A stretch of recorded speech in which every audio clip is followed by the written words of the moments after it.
भगवान शंकर के ऊपर चढ़कर जलाधारी को खोल रहा है, निकाल रहा है। शंकर भगवान प्रकट हो जाते हैं और उसको वर देकर चले जाते हैं। अब एक साधारण सी बात पर आप स्मरण करेंगे कि चोर चोरी करने के लिए गया, उसको ये अंदाजा नहीं था कि जिसके ऊपर चढ़ रहा है वो कोई साधारण नहीं है।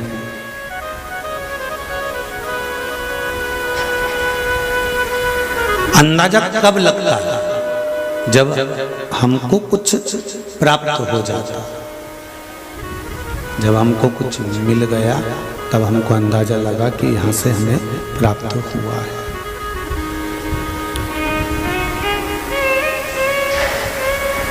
तब तक कोई अंदाजा हम नहीं लगाते। कुबेरेश्वर धाम में आप लोग आए हैं, कोई 2-3 बार आया होगा, कोई 4-5 बार आया होगा, कोई पहली बार आया होगा। यदि आप कुबेरेश्वर धाम में आए हैं और यहाँ विनती कर कर, निवेदन कर कर, बाबा से प्रार्थना कर कर जाएंगे और बाबा आपकी मनोकामना पूर्ण कर देवे, तो 3 महीने में आप वापिस आएंगे। तब तो आपके हृदय में विश्वास जागृत होगा कि हम यहाँ आए थे।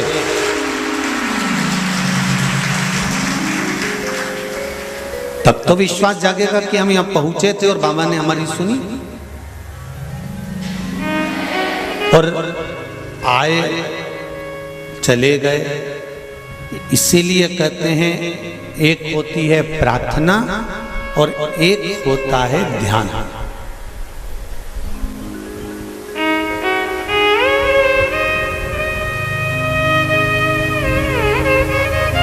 प्रार्थना और ध्यान, इन दोनों में अंतर होता है। प्रार्थना और ध्यान में क्या अंतर है कि प्रार्थना हम भगवान के सामने बैठकर उनसे अपने दिल की बात भगवान से कहते हैं, उसको प्रार्थना कहा। अपने मन की बात को भगवान से कह देना, ये प्रार्थना। और ध्यान किसको कहा गया? संसार सागर से मन को हटाकर बैठना और भगवान से ये दिल को जोड़ने का प्रयास करना, तार जोड़ने का प्रयास करना, इसको ध्यान कहा गया।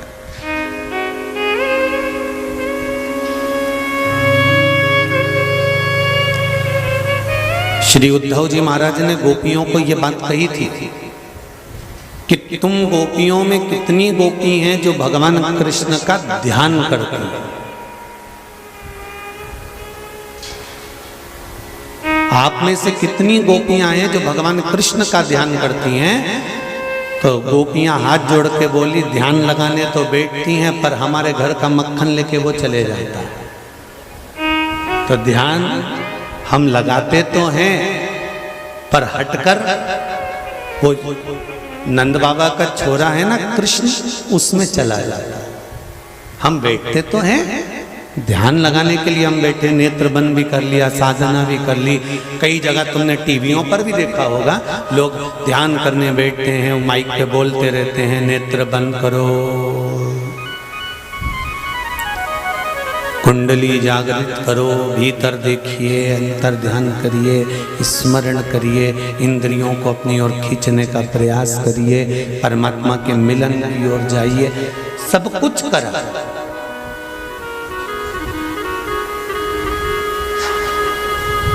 प्रार्थना और ध्यान में अंतर केवल एक है।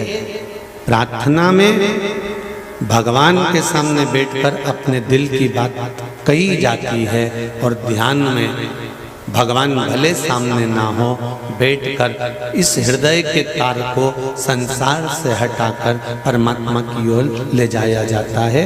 तो गोपियां कहती हैं हम बहुत प्रयास करते हैं इस मन को परमात्मा तक ले जाने का, पर नंद बाबा का छोरा हमारे ध्यान लगाने ही नहीं देता।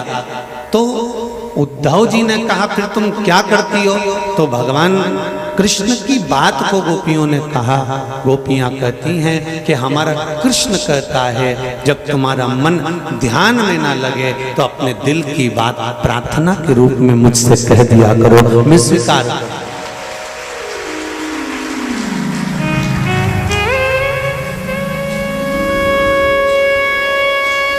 तुम अपने मन की बात मेरे से कहो, मैं स्वीकार करूंगा। तुम अपने दिल की बात मुझसे कहो, मैं स्वीकार करूंगा।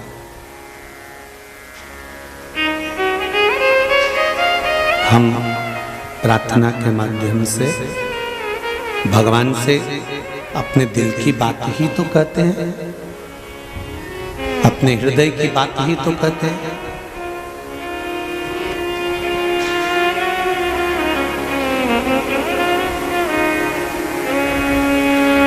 जब कहीं मन ना लगे, ये चित्त आपका कहीं जाए ना, ये मन आपका कहीं पहुंचे ना, ये हृदय आपका कहीं जाए ना।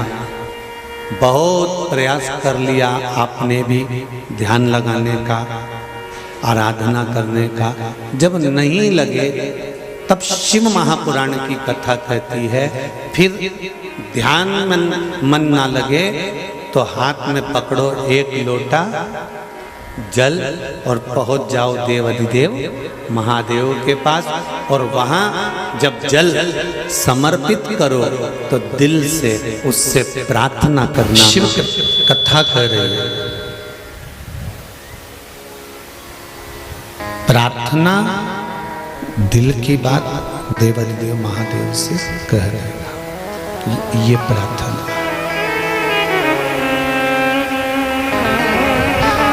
और ध्यान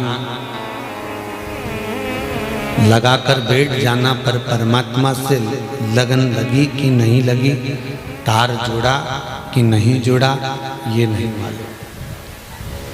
ये हमको ज्ञात नहीं है कि तार जुड़ा कि नहीं जुड़ा, पर प्रार्थना में एक चीज जरूर है कि हम अपने मन से कहकर, अपने दिल के भाव भगवान से कहकर हल्के हो गए।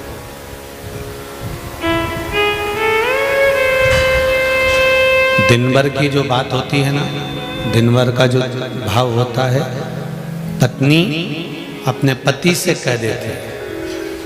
क्यों कहती है? पति उसको चिल्लाता है तो जरा जरा सी बात मुझे मत बताया कर, बोलो सही है कि गलत है?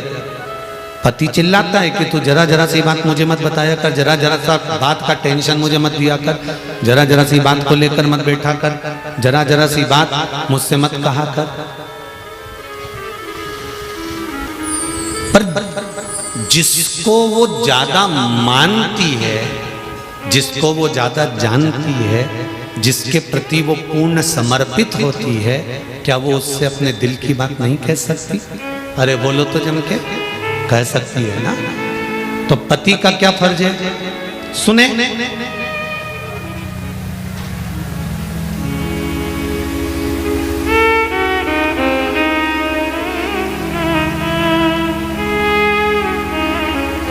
पत्नी पति से दिल की बात कह रही है क्योंकि वो उसको अच्छे से जानती है और अपने हृदय से उसको चाहती है, इसलिए थोड़ी थोड़ी सी बात को भी वो कह देती है, कहने का प्रयास कर देती है। जैसे एक पत्नी का भाव होता है कि वो अपने पति से कह देती है, उसी तरह एक भक्त का भाव होता है, वो अपने भोलेनाथ से दिन भर की बात कही देती है। एक भक्त का भाव।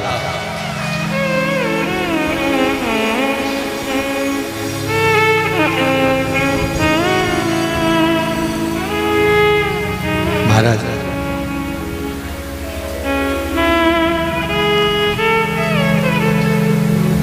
पति सुन लेता है और सुनने के बाद में क्या करता है, जब समय आता है तब सुनी हुई बात का जवाब समय पर देता है। और पत्नी क्या कहती है, तुम तो तुम्हारी मम्मी को कुछ बोलते ही नहीं हो, तुम तुम्हारे भाई को कुछ कहते ही नहीं हो, तुमने तो उसको कुछ कहा ही नहीं। मैंने 3 दिन से तुमको रोज एक बात कह रही हूं, परंतु तुम्हारे मुंह से आवाज तक नहीं निकलती। बोलो सही है कि गलत है? पत्नी पति से कह रही है कि तुम मैं 3 दिन से रो रही हूं, 3 दिन से कह रही हो, 4 दिन से कह रही हो, परंतु तुम मेरी बात को सुनते हो, अनसुना कर देते हो। तुम मेरी बात को सुनकर अनसुना कर देते हो, तुम मेरी बात का जवाब ही नहीं देते हो, तुम मेरी बात सुनते ही नहीं हो। पति रोज सुनता है पर जवाब रोज नहीं देता। जवाब कब देता है?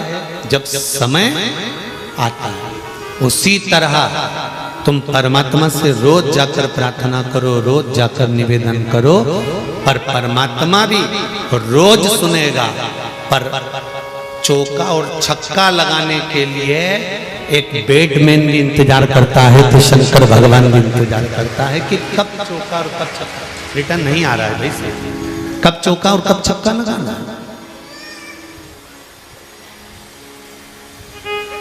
वो इंतजार करते हैं।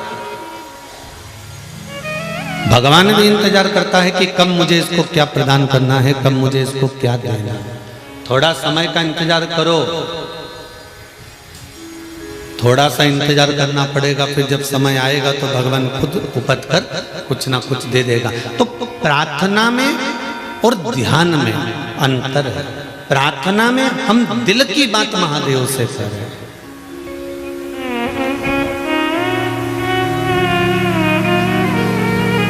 प्रार्थना में हम दिल की बात, हृदय की बात भगवान देवाधिदेव महादेव से कह रहे हैं। और ध्यान में हम लगाने का प्रयास भी कर रहे हैं, तो हो सकता है नहीं लगे।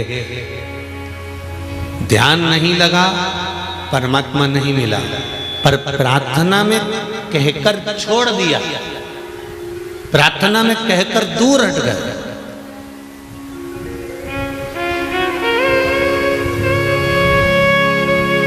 और कहकर छोड़ देने के बाद में अब आगे उसकी मर्जी। अब सौंप दिया इस जीवन का सब भार तुम्हारे हाथों। ये बंद पड़े।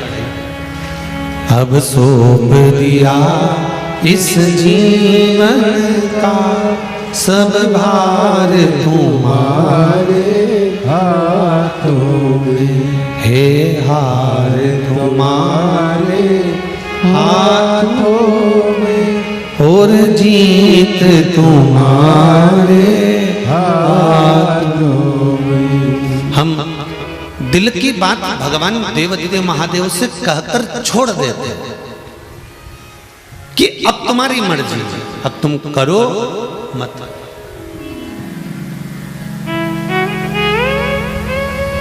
एक बड़ा सुंदर संवाद, ध्यान देना। एक बार देवाधिदेव महादेव के सामने, जैसे कल कथा में था ना कि चंचुला देवी शंकर भगवान के सामने जाकर खड़ी हो जाती है और चंचुला देवी ठहाका लगाकर हंसती है, और शंकर भगवान उसको समझाते हैं, उपदेश देते हैं और उसको शिव महापुराण तत्व का महत्व समझा देते हैं।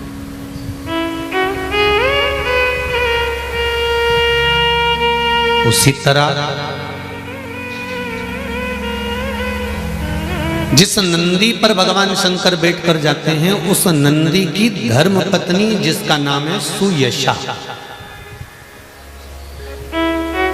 नंदी की धर्म पत्नी का नाम क्या है? सुयशा।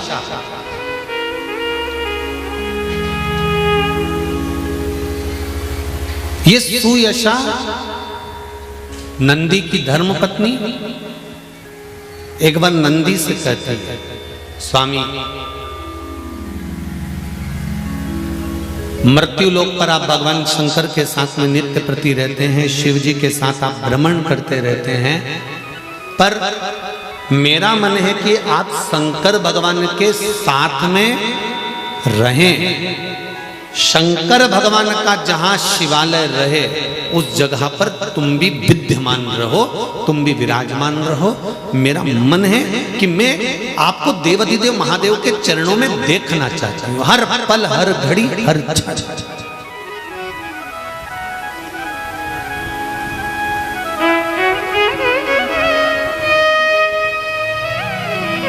देखिए, श्रावण शिव महापुराण के महत्व को समझिएगा जरा।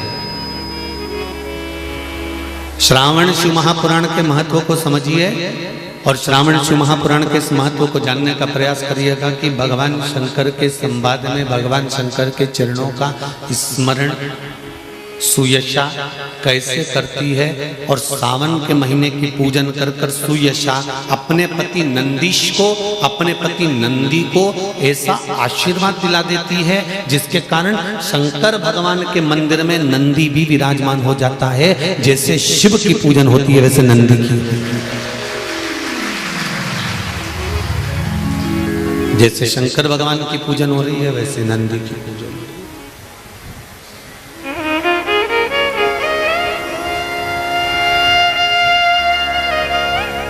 भगवान की आरती में एक लाइन आती है, काशी में विश्वनाथ विराजते नंदी ब्रह्मचारी, भोले नंदी ब्रह्मचारी, नित उठ भोग लगावत, नित नित दर्शन पावत, महिमा ओम जय शिवा ओम।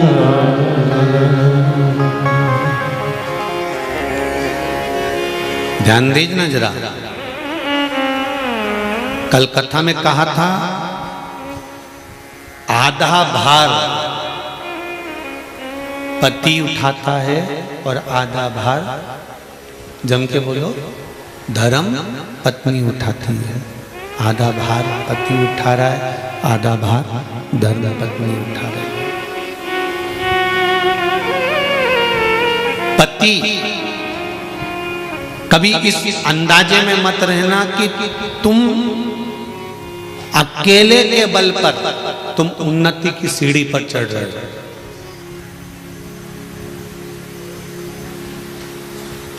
शिव महापुराण की कथा कहती है,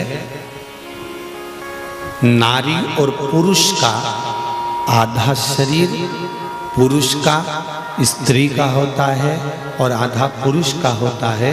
उसी तरह स्त्री का भी आधा स्वरूप पुरुष का होता है, आधा स्त्री का होता है, जिसको कहते हैं अर्धनारीश्वर महादेव।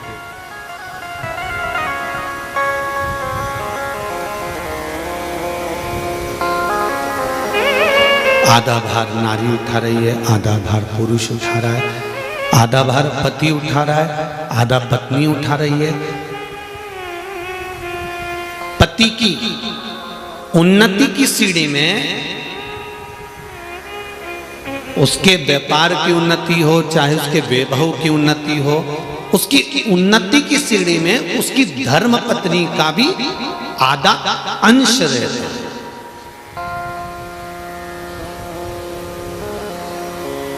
पर व्यक्ति यह भूल जाता है, व्यक्ति को यह भान नहीं हो पाता। एक कथा पहले कही थी, आपको स्मरण होगा, एक नौकर छुट्टी लेकर चले गए, सेठ जी को बताया नहीं और चले गए। 15 दिन तक नौकर नहीं आया तो सेठ जी को लगा कि नौकर की तनख्वाह कम थी इसलिए भाग गया होगा। एक काम करता हूं, मैं तनख्वाह बढ़ा देता हूं। सेठ जी ने उसकी तनख्वाह बढ़ा दी, नौकर आया और काम पर लग गया। 6 महीने के बाद नौकर फिर चले गया, 20 दिन तक नहीं आया। सेठ जी को गुस्सा आया, मैंने इतनी सारी तनख्वाह बढ़ाई इसकी और बढ़ाने के बाद भी ये तो छुट्टी करके बैठ गया, कुछ भी हो जाए इसकी तनख्वाह आज से कम कर दो। सेठ जी ने कम कर दी। नौकर फिर आ गया। सेठ जी ने 2 महीने के बाद कहा कि तेरे 15 दिन तू नहीं आया था तो तेरी तनख्वाह बढ़ा दी थी, अभी नहीं आया तो तेरी तनख्वाह घटा दी। तू कुछ मुंह से बोला ही नहीं, तनख्वाह बढ़ी तो कम से कम धन्यवाद तो देना था कि साहब बहुत अच्छी बात है आपने मेरी तनख्वाह बढ़ा दी, और मैंने तनख्वाह कम कर दी तो भी तू नहीं बोला कि आपने तनख्वाह कम कर दी, आखिर क्यों नहीं बोलता। तो इतने में उस नौकर ने कहा, सेठ जी मैं गुरु के चरणों में रहता हूँ, गुरु के चरणारविंद की कथा का रस तत्व ग्रहण करता हूँ। मेरे गुरुजी ने कहा था जब परिवार का कोई सदस्य बढ़ता है तो भगवान उसके भाग्य का धन देना चालू कर देता है, और जब परिवार का कोई सदस्य घटता है तो भगवान उसके भाग्य का धन कम करना चालू कर देता है। जब मैंने 15 दिन की छुट्टी ली थी तब मेरी पत्नी के गर्भ से एक बेटे ने जन्म लिया था। मैं आया, मेरी तनख्वाह बढ़ गई। मैं जान गया कि भगवान ने मेरे यहाँ एक सदस्य बढ़ाया तो तनख्वाह बढ़ा दी। फिर 6 महीने के बाद मेरी माताजी शांत हो गई, मैं वापस नौकरी पर आया, आपने मेरी तनख्वाह कम कर दी। मैं समझ गया कि घर में से एक व्यक्ति गया तो उसके भाग्य का धन भी गया। शास्त्र कहता है कि हमारे घर में अगर कोई अतिथि, कोई मेहमान, कोई व्यक्ति आ भी रहा है तो हमें हमारे भाग्य के साथ में उस अतिथि के भाग्य का धन भी प्राप्त हो रहा है, हमें दूसरे के भाग्य का धन भी प्राप्त हो रहा है, मिल रहा है।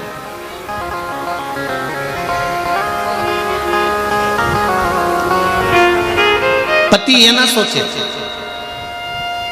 जितने लोग आस्था चैनल पर कथा सुन रहे हैं, जितने लोग फेसबुक और यूट्यूब पर कथा सुन रहे हैं, पत्नियां ये ना सोचिए कि आप अपने भाग्य का लेकर चल रही हो, नहीं, पति के भाग्य का भी आधा आपको मिल रहा है। और पति ये ना सोचे कि सब मेरे भाग्य का है, नहीं, आधा धर्म पत्नी के भाग्य का है। नंदी की धर्म पत्नी सुयशा अपने पति को शंकर के मंदिर में, शिवालय में देखना चाहती है, हर पल, हर घड़ी, हर क्षण।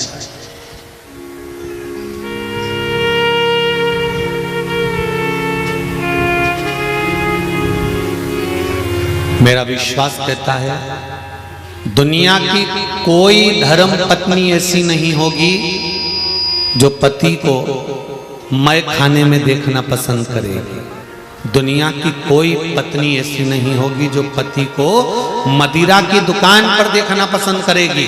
दुनिया की गरीब से गरीब अगर स्त्री है, शादीशुदा नारी, अपने पति को अगर देखना पसंद करेगी तो उन्नति की सीढ़ी पर चढ़ता हुआ देखना पसंद करेगी, नीचे नहीं।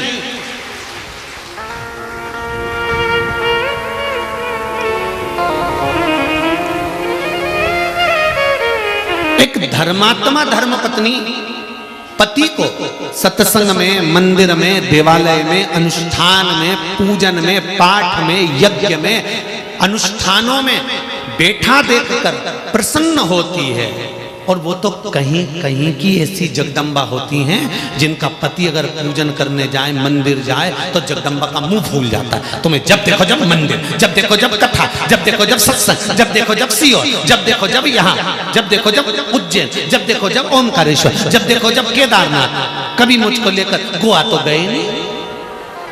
वो तो कहीं कहीं की ऐसी होती है जो पति पर क्रोध करती है और कहती है मुझे ऐसी जगह लेकर जाओ, वैसी जगह लेकर जाओ। नहीं तो एक धर्म को अपनाने वाली, सनातन धर्म से जुड़ी हुई अगर एक नारी, एक स्त्री, एक धर्म पत्नी अगर भगवान से प्रार्थना करती है कि मेरा पति भी धर्म से जुड़ा रहे, सनातन धर्म से जुड़ा रहे, सत्संग करता रहे, भजन कीर्तन करता रहे, सावन के महीने में मैं उनके साथ गाड़ी पर बैठ कर जाऊं, किसी शंकर के शिवालय में जाकर पूजन कर कर आऊं, मेरा पति मुझे साथ में लेकर भगवान शंकर के मंदिर जाए, मेरा पति मुझे साथ में लेकर कुबेरेश्वर धाम लेकर जाए, मेरा पति मुझे साथ लेकर उज्जैनी महाकाल का दर्शन कराने लेकर जाए। ये धर्म पत्नी की लालसा होना चाहिए।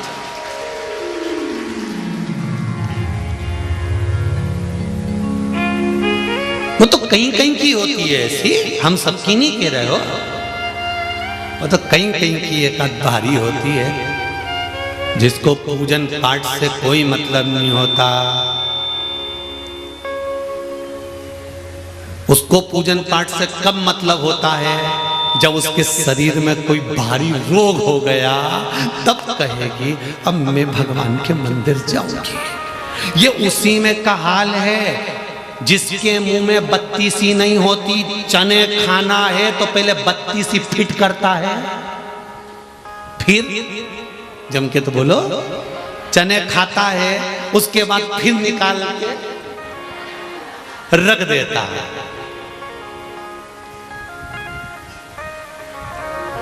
चने खाना है तब बत्ती सी लगाई और चने खा लिए, बत्ती सी फिर ब्रश से घिस के पानी के कटोरे में फ्रिज में धर दो। ये उसी में के लोग हैं।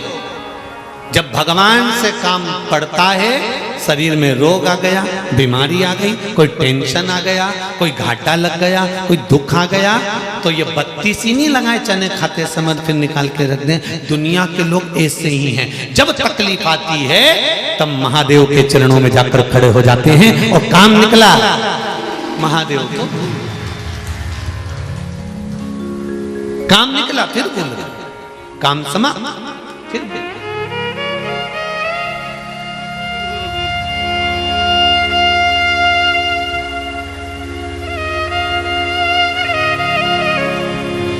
अब फायदा देखिए, बत्ती सी अगर पूरे समय लगी रहेगी तो पापड़ भी तो खा सकते हो।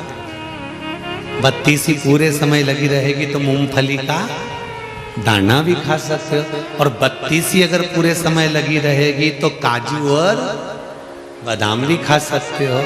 बार बार निकालो काहे को कि फ्रिज में रखना पड़े और चना खाने के समय फिर लगाना पड़े। उसी तरह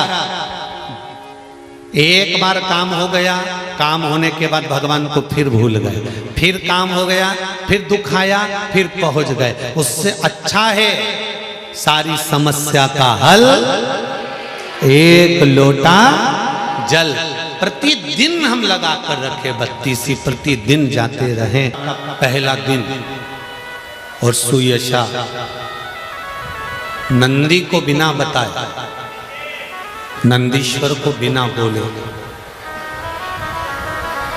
नंदीश्वर को, नंदी को सुयशा ने पहले ही कह दिया था कि श्रावण लगते ही मैं शिवलिंग का निर्माण करूंगी और उसका पूजन करूंगी।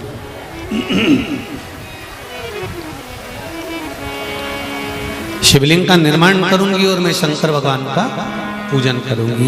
ये सुयशा ने नंदीश्वर को बोल दिया।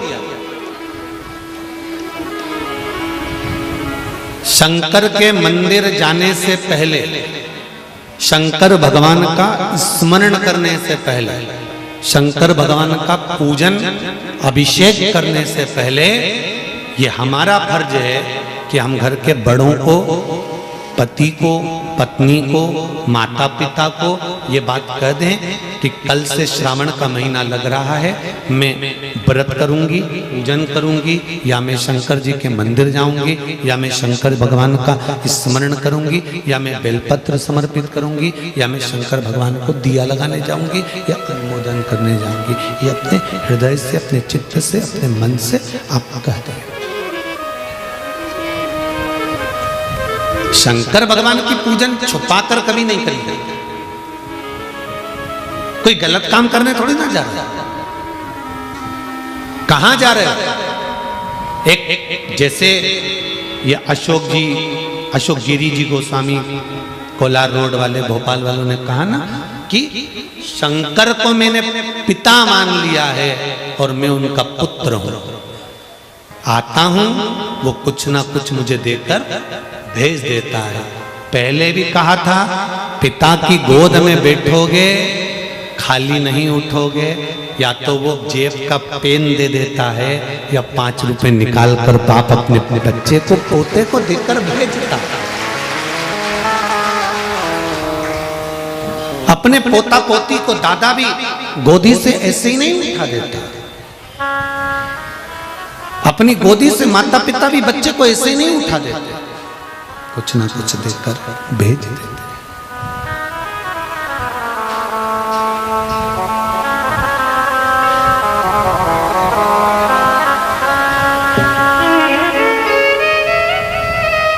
शंकर भगवान की आराधना छुपाकर नहीं करी जाती, बता दो सबको। श्रावण का महीना चल रहा है, मैं शंकर जी के मंदिर जाऊंगी। परिवार वाले कहेंगे पहले तो 1 लोटा लेके जाती थी, अब 2। कह देना वो सियोर वाला पगला है ना, उसी ने बताया, ठीक है।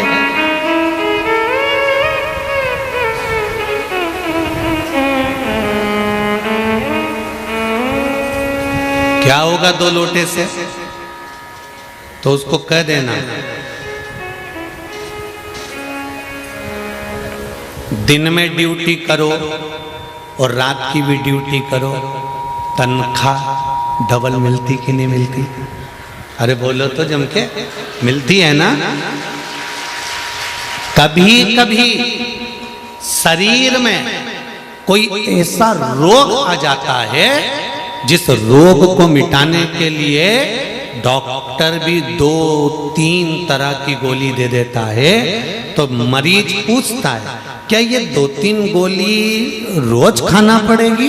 डॉक्टर कह देता है 5-7 दिन खा लो, महीने भर खा लो, इसके बाद में तो 1 गोली पे लाके छोड़ दूंगा, और वो 1 गोली रोज खाते रहना तो कभी बीपी शुगर ऊंचा नीचा नहीं होगा। ऐसे ही बोलता है ना, 1 गोली पे लाके छोड़ दूंगा, पर अभी शरीर में रोग ज्यादा है, बीमारी ज्यादा है, कष्ट ज्यादा है, इसलिए गोली तो 2 लेना पड़ेगा। उसी तरह जीवन में दुख ज्यादा है तो श्रावण महीने में लोटा तो 2 लेना ही पड़ेगा। जब रोग मिट जाए, कष्ट मिट जाए, तकलीफ समाप्त हो जाए, दुख चले जाए, तकलीफ कष्ट चले जाए, दुख चले जाए, रोग चले जाए, बीमारी चले जाए, जब तकलीफें हट जाए, तब 1 लोटा जल लेकर आप शिव मंदिर की ओर जा सकते हो। तब आप भगवान शंकर के पास जा सकते हो।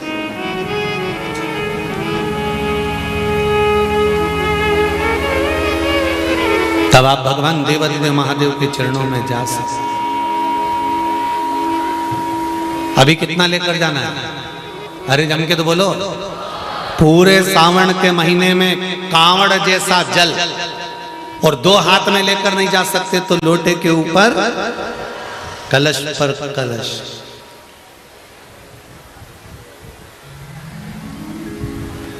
मत्थे पे मटकी मटके पे झारी, तो कहे ना झारी पर भी झारी, डबल 2।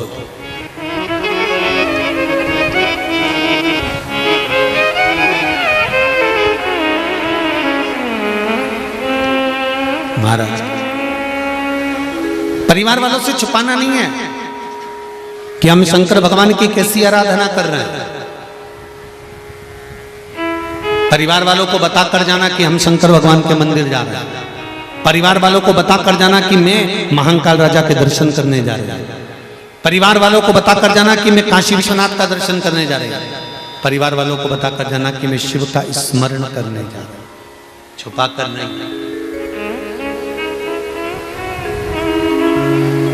महाराज शिव कथा कर रहे, शंकर भगवान का स्मरण कर रहे। सुयशा नंदी को बताकर नहीं गई।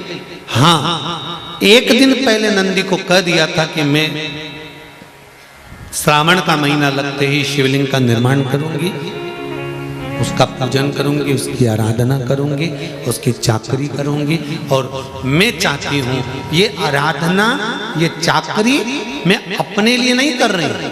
सुयशा किसके लिए कर रही है? नंदीश्वर के लिए। पति एक बात को समझ जाए, धर्म पत्नी चतुर्थी का व्रत खुद के लिए नहीं कर रही है। धर्म पत्नी छठ का व्रत खुद के लिए नहीं कर रही है। धर्म पत्नी हरतालिका तीज, छोटी तीज, बड़ी तीज का व्रत खुद के लिए नहीं कर रही है।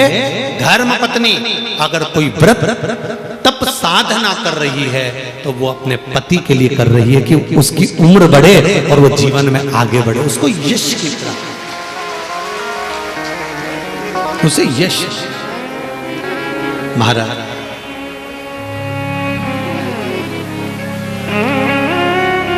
श्रावण महीने की आराधना करने में एक नंदी की धर्म पत्नी, क्या नाम था, सुयशा, और दूसरी भगवान शंकर की बहू देवसेना और वल्ली देवी। कौन सी देवी? वल्ली। देवसेना और वल्ली देवी कार्तिकेय महाराज की धर्म, कार्तिकेय महाराज ये तो, और एक सुयशा महाराज। चलिए पार्थिव शिवलिंग का निर्माण करा, पूजन करी, आराधना करी, और पूजन आराधना कर कर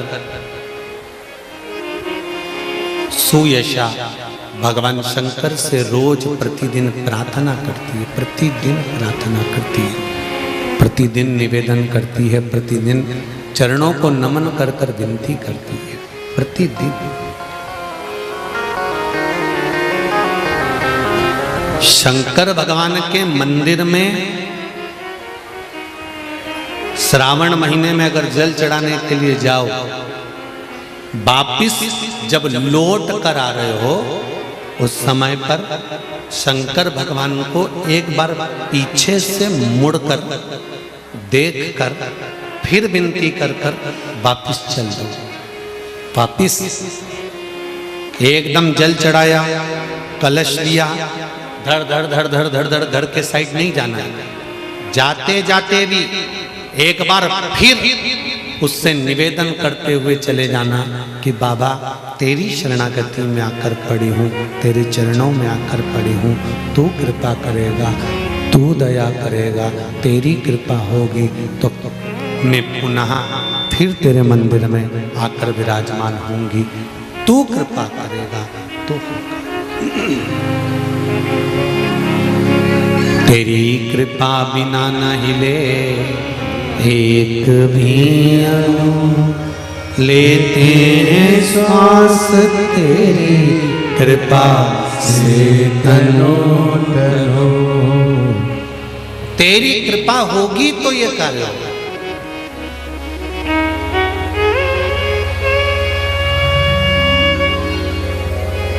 और तेरी कृपा नहीं होगी तो मैं यहां आ भी नहीं सकता।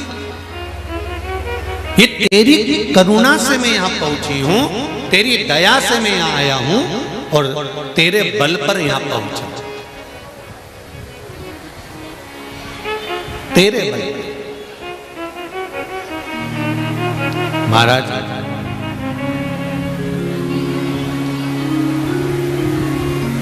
शिवलिंग का निर्माण करा, पूजन करी, आराधना करी। शंकर भगवान सामने आकर प्रकट हो गए, देवाधिदेव महादेव आकर सम्मुख में प्रकट हो गए। और जैसे ही श्रावण के पहले दिन से जो आराधना करते करते करते करते करते करते करते करते भगवान शंकर का पावन अवसर आया, शिव जी प्रकट होकर कहते हैं, अरे सुयशा, जब तेरा पति नंदी मेरे साथ में रहता है, सुयशा तेरा पति नंदी मेरे साथ में विराजमान है, मेरे साथ रह रहा है, तो तूने किस कामना से मेरी आराधना करी? कामना क्या है?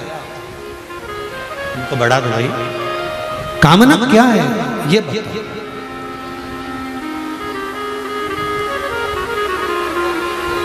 तुम किस कामना से, किस कार्य के लिए तुम मेरी आराधना कर रहे हो? सुयशा कहती है, बाबा मेरा पति नंदीश्वर आपके साथ हर पल हर घड़ी साथ रहता है, बस एक कृपा कर दो। क्या कृपा ये कर दीजिए कि मेरे पति को आपके शिवालय में स्थान दे दीजिए। शंकर भगवान ने कहा इतनी सी बात, नंदी मैं तुझे वर देता हूं, जहां शंकर का शिवलिंग होगा उसके सामने नंदी जरूर होगा, ये मेरा वर तुझे बता।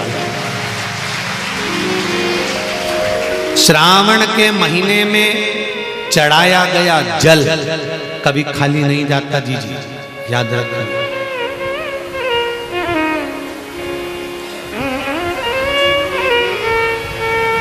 श्रावण के महीने में आप लोग कुबेरेश्वर धाम आए हो, खाली नहीं जाएगा शिव के।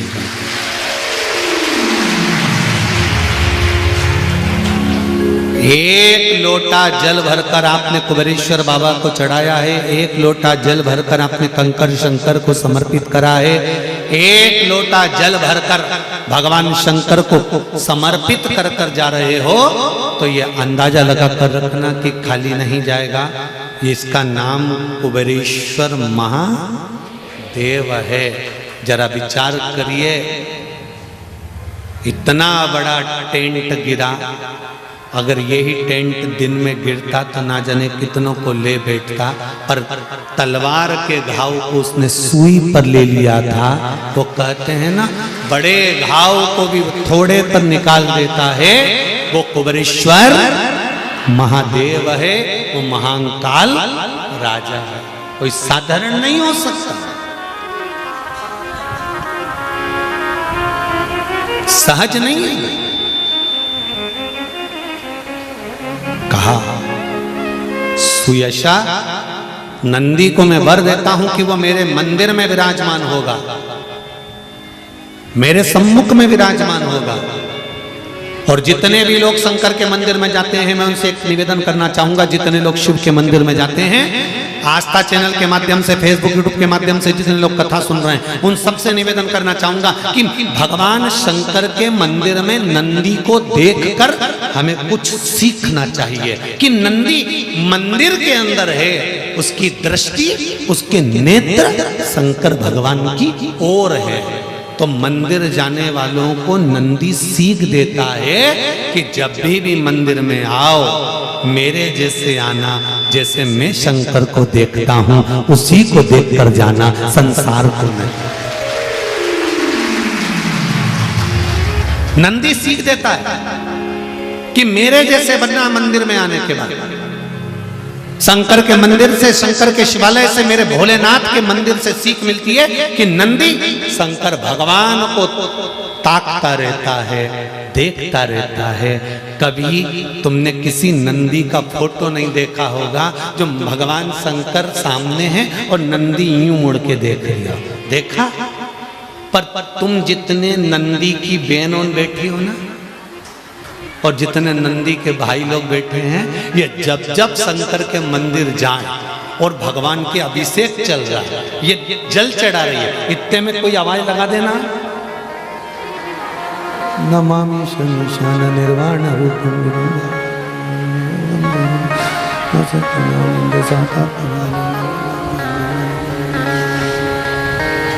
तुरंत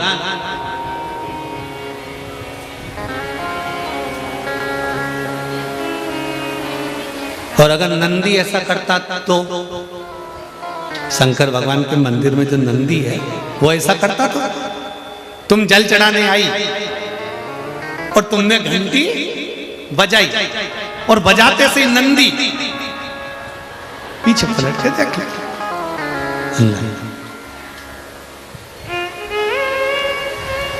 नंदी की एकाग्र चित्ता, नंदी की एकाग्र दृष्टि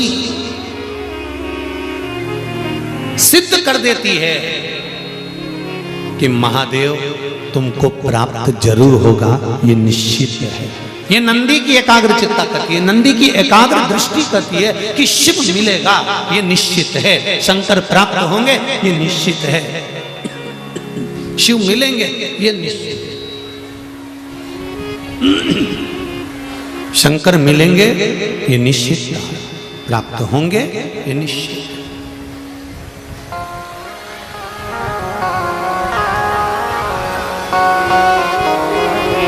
तो शिव मंदिर में जाकर क्या करना है? पलट के देखना है? नहीं।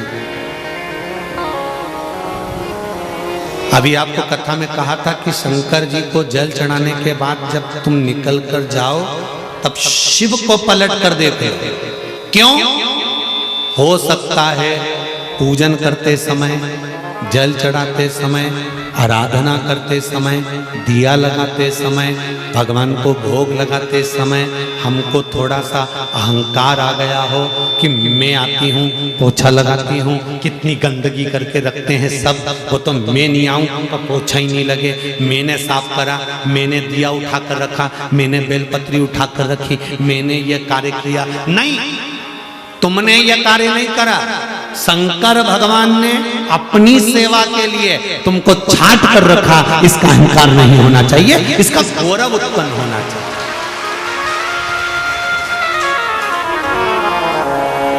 तुमको इसका गौरव उत्पन्न होना चाहिए कि मुझे देवाधिदेव महादेव ने अपनी सेवा के लिए रखा। देवाधिदेव महादेव ने मुझे अपने लिए रखा।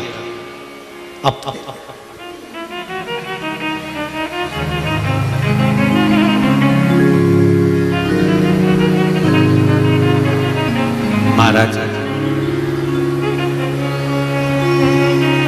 नंदी से सीख लो। जितने लोग बाहर खड़े हैं, पानी आ रहा है, आपसे निवेदन है टीन शेड में चले जाओ। जो शेड बना हुआ है टीन का, कथा ही तो सुनना है आपको, आराम से आप वहां बैठकर सुनिए, गीले मत होइए। और जो लोग बैठे हैं वो अपने आनंद के साथ बैठे, टीन शेड में जाकर बैठ जाए, गीले मत होइए। हर हर महादेव शंभो शरणे पड़ी माघो घड़ी रे घड़ी दुख काटो दया करी ने दर्शन आपो। अरे कर ले प्रभु से प्यार फिर पछताएगा, झूठा है संसार धोखा। शिव भक्ति की ओर अग्रसर हो, शंकर भगवान के चरणारविंद की ओर अग्रसर हो जाओ। सुयशा के कहने पर भगवान देव आदिदेव महादेव ने नंदीश्वर को वर प्रदान कर दिया। हे नंदी, मैं तुझे वर प्रदान करता हूं कि जिस स्थान पर मैं विराजमान होऊंगा नंदी, उस स्थान पर तू भी मेरे सम्मुख में विराजमान रहेगा, तू मेरे सम्मुख में रहेगा। हर हर महादेव, तू मेरे सम्मुख में रहेगा, तू मेरे सामने रहे। और जीजियों, शंकर भगवान से, ये शिव मंदिर से और नंदी के दर्शन से ये हमें सीख लेना चाहिए कि भगवान के मंदिर में जब जाओ तो भगवान से मतलब रखो। भगवान के मंदिर में जाओ तब शंकर भगवान के ऊपर दृष्टि रखो, भगवान से नैन मिलाने का प्रयास करो, संसार के लोगों से नहीं। क्योंकि हम मंदिर तो जाते हैं पर हमारा मन भटक जाता है। हम मंदिर जा रहे हैं पर हमारा मन भटक गया। हम भगवान के धाम पहुंच रहे हैं पर हमारा मन भटक गया। हमारा मन वहां तक नहीं पहुंच पाता, हमारा मन उस चिदानंद प्रभु तक, हमारा मन उस परमात्मा तक नहीं पहुंच पाता। इसलिए प्रयास करें, कर ले। जीवन का सुख प्रदान करने वाली, आनंद देने वाली, जीवन की एक आनंदता को प्रकट करने वाली सुयशा भगवान देव आदिदेव महादेव की भक्ति में लगती है। और नंदीश्वर को भगवान शंकर के शिवालय में, शंकर भगवान के मंदिर में स्थापित करवा देती है। वो धर्मपत्नी सुयशा, धर्मपत्नी सुयशा। आप में से कितने लोग हैं जो घर में से जल लेकर जाते हैं शंकर भगवान को चढ़ाने? सभी लोग ले जाते हो? जब घर के मटके में से, परिंडे में से, बाल्टी में से, टंकी में से, घर के हंडे में से जब एक लोटा जल लेकर जाते हो ना, उस समय पर